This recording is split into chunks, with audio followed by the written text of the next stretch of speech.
ಬಹಳ ಜನ ಮಠಾಧಿಪತಿಗಳನ್ನು ಅವರ ಮಗಳ ಮದುವೆಗೆ ಆಹ್ವಾನವನ್ನು ಕೊಟ್ಟಿದ್ದರು.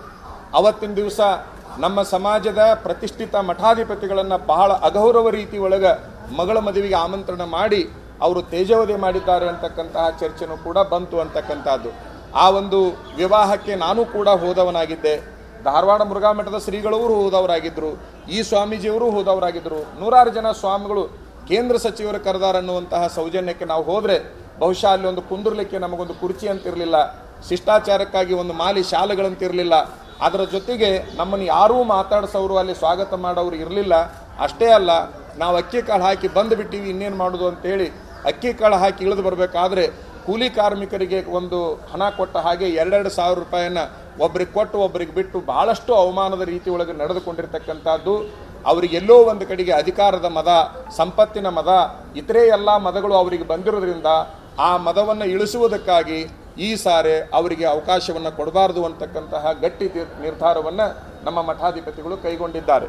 ಇನ್ನು 12ನೇದಾಗಿ ಕೊನೆಯದಾಗಿ ನಾವು ಬಹಳ ಸ್ಪಷ್ಟವಾಗಿ ಹೇಳಲಿಕ್ಕೆ ಇಚ್ಛಪಡ್ತೇವೆ, ನಾವು ಮಠಾಧಿಪತಿಗಳು ಯಾವುದೇ ಪಕ್ಷದ ವಿರೋಧಿಗಳು ಅಲ್ಲ, ಯಾವುದೇ ಪಕ್ಷದ ಅಭಿಮಾನಿಗಳು ಅಲ್ಲ.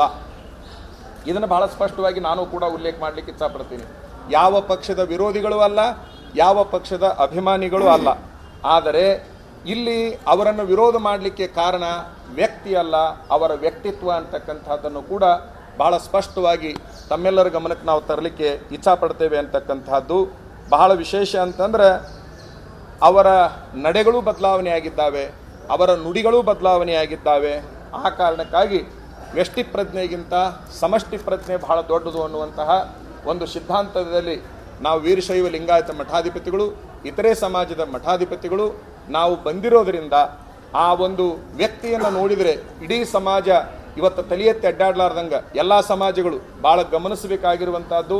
ಇಲ್ಲಿ ನಾವೆಲ್ಲ ಮಠಾಧಿಪತಿಗಳು ಬೇರೆ ಬೇರೆ ಸಮಾಜದವರು, ಬೇರೆ ಬೇರೆ ಎಲ್ಲ ವರ್ಗದವರು ಸೇರಿಕೊಂಡಿದ್ದೇವೆ.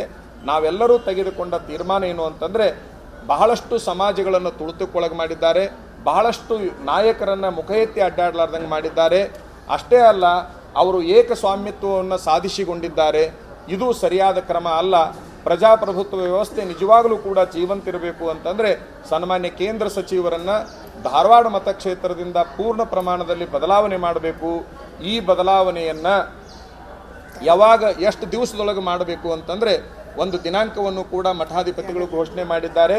31ನೇ ತಾರೀಕು, ಇದೇ ಮಾರ್ಚ್ 31ನೇ ತಾರೀಕಿಗೆ ಒಳಗಾಗಿ ಹೈಕಮಾಂಡಿನವರು, ಆ ಪಕ್ಷದ ಹೈಕಮಾಂಡಿನವರು ಅವರನ್ನು ಬದಲಾವಣೆ ಮಾಡಿ ಯಾವುದಾದ್ರೂ ಕ್ಷೇತ್ರಕ್ಕೆ ಹಾಕಿಕೊಳ್ಳಿ, ಬೇರೆ ವ್ಯಕ್ತಿಗಳನ್ನು ಬೇರೆ ಕ್ಷೇತ್ರಕ್ಕೆ ಹಾಕಕ್ಕೆ ಬರುತ್ತೆ ಅನ್ನುವಂಥದ್ದನ್ನು ಅವರು ತೋರಿಸಿರೋದ್ರಿಂದ ಇವರನ್ನು ಬೇರೆ ಕ್ಷೇತ್ರಕ್ಕೆ ಹಾಕಿ ಈ ಕ್ಷೇತ್ರದಲ್ಲಿ ಒಬ್ಬ ಸೂಕ್ತ ವ್ಯಕ್ತಿಯನ್ನು ಅವರು ಹಾಕಿಕೊಂಡು ತಮ್ಮ ಪಕ್ಷದ ಒಂದು ಕೆಲಸವನ್ನು ತಾವು ಮಾಡ್ಕೋಬೇಕು ಅಂತಕ್ಕಂತಹ ತೀರ್ಮಾನವನ್ನು ಇವತ್ತಿನ ದಿವಸ ಎಲ್ಲ ಮಠಾಧಿಪತಿಗಳು ತೆಗೆದುಕೊಂಡಿದ್ದಾರೆ ಅಂತಕ್ಕಂತಹದ್ದು.